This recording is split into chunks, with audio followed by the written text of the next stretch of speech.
क्या भारत जोड़ो यात्रा के जरिए अब एक परिवार जो सालों पहले टूटा था वो जुड़ जाएगा? क्या दो भाई फिर से मिलेंगे? क्या 2024 से पहले बीजेपी से जुड़ा एक लौता गांधी सिक्का छटक कर कांग्रेस की पाले में आ जाएगा? सियासत के गलियारों में इस वक्त यही सवाल घूम रहे हैं। भाई, परिवार, गांधी की बात हुई तो आप समझ गए होंगे कि हम बीजेपी से पीलीभीत सांसद वरुण गांधी की बात कर रहे हैं। क्यों कर रहे हैं?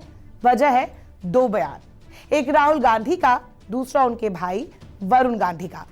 बीते दिनों जहां राहुल ने कहा कि अगर वरुण गांधी भारत जोड़ो यात्रा में शामिल होना चाहे तो उनका स्वागत है, वहीं वरुण गांधी का एक बयान सोशल मीडिया पर वायरल होने लगा जो बीते साल अगस्त का है।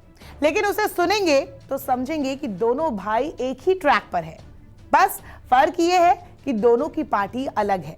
ऐसे में सवाल उठने लगे कि क्या वाकई वरुण गांधी घर वापसी कर सकते हैं? शिक्षा, चिकित्सा, कोई टीवी चैनल दिखाने को तैयार नहीं, कोई अखबार लिखने को तैयार नहीं, केवल क्या लिख रहे? हिंदू मुस्लिम, जाति पाति, तोते के तरह। ये राजनीति हम होने नहीं देंगे। ये भी नफरत फैलाने का काम करते हैं। 24 घंटा हिंदू मुस्लिम।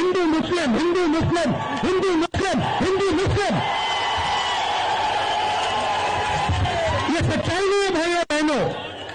मैं चला हूं कन्याकुमारी से यहां तक, ये सच्चाई नहीं है। ये मीडिया में चलाया जाता है, फैलाया जाता है। ये देश एक है। सुन रहे हैं आप, जाने अनजाने में ही सही, लेकिन राहुल वरुण दोनों की भाषा एक ही लगती है। हिंदू मुस्लिम को बांटने की बात हो या मीडिया को फटकार लगाने की, दोनों भाई एक ही ट्रैक पर हैं। तो राजनीतिक हलकों में भी सभी की नजरें इसी बात पर टिकी है कि क्या राहुल की भारत जोड़ो यात्रा जब यूपी में पहुंचेगी, वरुण गांधी उसमें शामिल होंगे? इस पर कोई ठोस जानकारी तो सामने नहीं आई है, लेकिन राहुल ने संकेत तो दे दिया है कि वरुण अगर आते हैं तो उनका स्वागत है। हालांकि इसके साथ ही उन्होंने ये भी कहा है कि वरुण बीजेपी से है, वो दिक्कत करेंगे। तो क्या कांग्रेस में 2024 से पहले वरुण गांधी राहुल के साथ नजर आ सकते हैं? स्वागत किसी का भी है, बट वो बीजेपी के हैं तो उनका वहां पे प्रॉब्लम तो होगा।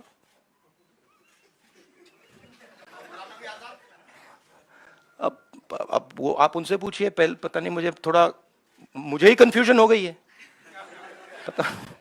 पता नहीं अब क्या बोलूं।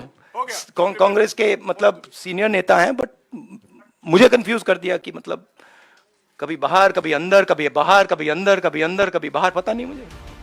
यूपी के पीलीभीत से बीजेपी सांसद वरुण गांधी आए दिन अपनी ही सरकार के खिलाफ बगावती सुर छेड़ते रहते हैं। चाहे बेरोजगारी का मुद्दा हो, अग्निवीर का मुद्दा हो, किसानों का मुद्दा हो, वरुण गांधी ने हमेशा अपनी ही सरकार को कटघरे में खड़ा किया। कोई माय का लाल हिंदुस्तान को अंदर से दीमक की तरह खा रहा है, तो हम नाम लेके और उसका काम लेके भी बोलेंगे। हम लोग के लिए मुश्किल रास्ता ठीक है, अगर उस रास्ते से आपका रास्ता आसान हो, लेकिन अपनी आवाज उठाओ।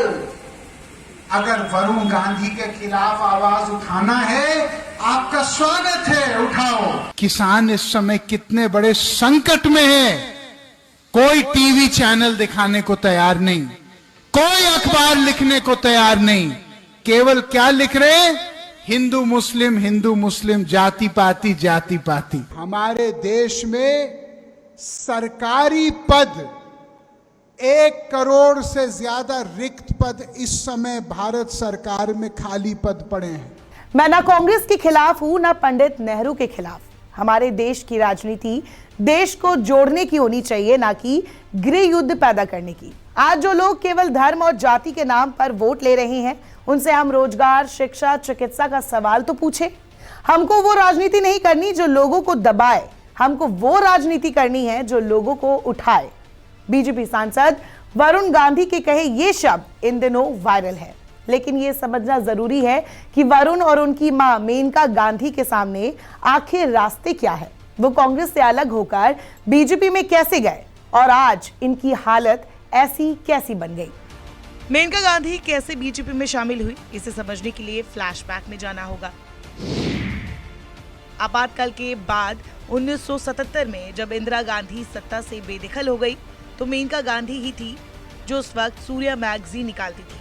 अपनी सास के विरोधियों को लेकर धराधर आर्टिकल लिखे। उसी से साफ था कि मेनका की दिलचस्पी राजनीति में थी।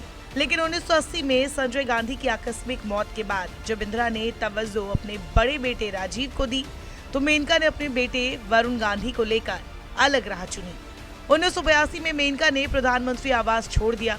मेनका ने अगले साल अकबर अहमद के साथ मिलकर राष्ट्रीय संजय मंच नाम से पार्टी बना ली। इसी के साथ इंदिरा के घर में मेनका की वापसी के रास्ते बंद हो गए। इसके बाद 1999 में मेनका ने बीजेपी के टिकट पर पीलीभीत से बम्पर जीत हासिल की। बीजेपी को भी लगा कि उनके पास भी गांधी है, लेकिन कहते हैं ना, समय कभी नहीं रुकता।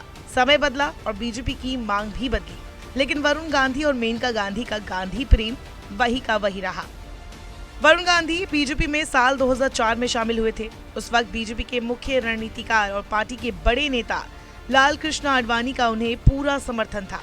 वजह थी वो पढ़े लिखे थे, जबरदस्त भाषण देते थे और गांधी परिवार के चेहरों को टक्कर देकर चुनाव भी जीते थे।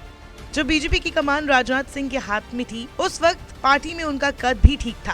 वो पार्टी महासचिव और बंगाल के प्रभारी भी थे, लेकिन बताया जाता है कि उनका कद उसी दिन से खत्म होने लगा था जब उन्होंने राजनाथ सिंह की तुलना अटल बिहारी वाजपेयी से कर दी थी। 2013 के आसपास की बात है, मतलब राजनाथ में उन्हें अगला प्रधानमंत्री दिखने लगा था। लेकिन बीजेपी में रहकर वो ऐसे फैसले खुद नहीं ले सकते थे। उस वक्त तक नरेंद्र मोदी गेम से बाहर थे, लेकिन जैसे ही नरेंद्र मोदी गेम में आए वरुण गांधी और मेनका गांधी का गेम बिगड़ने लगा, क्योंकि जिस बीजेपी को पहले गांधी सरनेम की जरूरत थी, मोदी लहर ने उस सोच को ही पलट दिया। पहले लगता था कि गांधी के नाम से ही वोट मिल जाता है, लेकिन नरेंद्र मोदी ने इस धारणा को ही मिटा दिया। जानकारी घटना का जिक्र भी करते हैं जब वरुण गांधी बंगाल के प्रभारी थे और 2014 के लिए नरेंद्र मोदी की एक रैली हुई थी।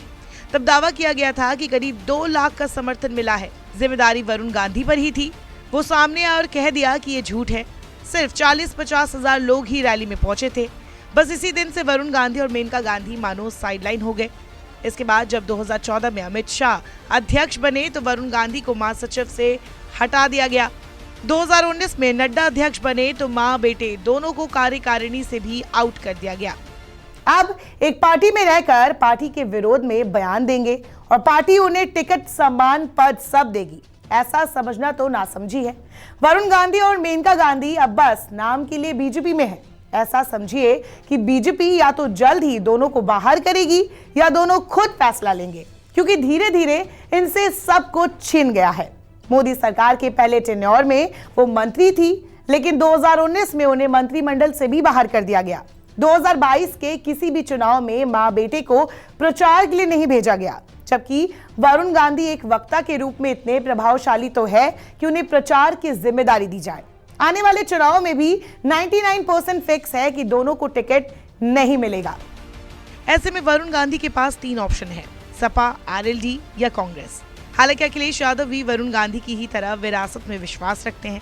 ऐसे में अगर वो सपा में आते हैं, उन्हें अखिलेश से ज्यादा लाइमलाइट मिलती है तो सपा सुप्रीमो को दिक्कत भी हो सकती है। हालांकि राजनीति में कुछ भी उलटफेर हो सकता है। रही बात आरएलडी की, तो ये अखिलेश की टीम भी है।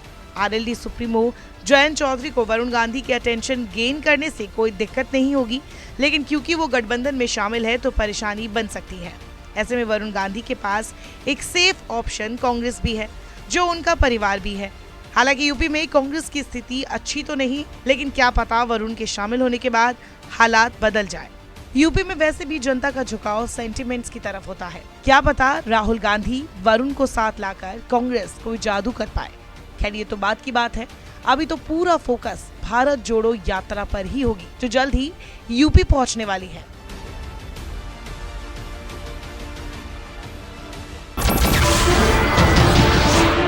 नमस्कार, मैं हूं मानक गुप्ता। अगर आपको हमारा ये वीडियो पसंद आया हो तो इसे लाइक और शेयर जरूर करें, और हाँ, हमें सब्सक्राइब और फॉलो करना ना भूलें, ताकि आप देश और दुनिया की कोई खबर मिस ना करें। तो जुड़े रहिए हमारे साथ और देखते रहिए न्यूज़ 24।